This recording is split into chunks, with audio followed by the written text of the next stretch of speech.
Good morning mga boss. Meron lang akong gustong i-share sa inyo. Dahil hindi lang puro laro natin sa online, maghanap din tayo ng pagkakakitaan online, yung passive income. Ako, bagong member ako sa affiliate ng Lazada. So, kung gusto nyong matuto, papakita ko rin sa inyo sa loob ng wala pang isang linggo, meron akong commission na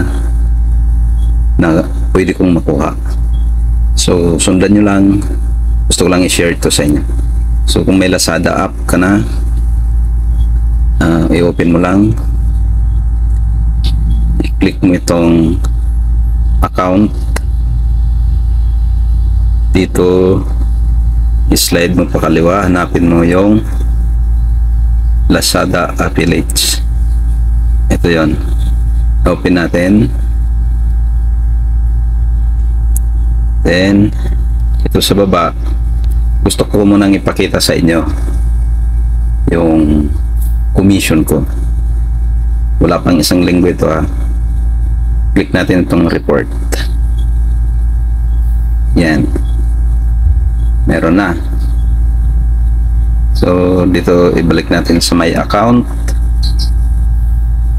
click natin itong pending. Yan, tingnan nyo yung commission ko dito, 43.86 sa isang order lang yan. So lipat tayo dito sa to earn.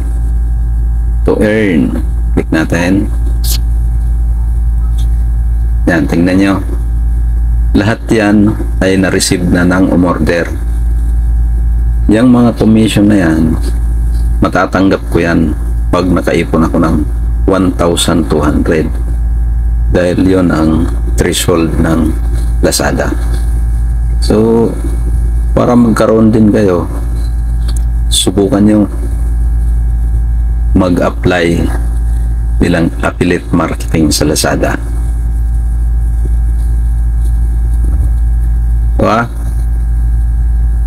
Sa akin to, account ko to, gusto ko lang i-share sa inyo para passive income to. So back tayo.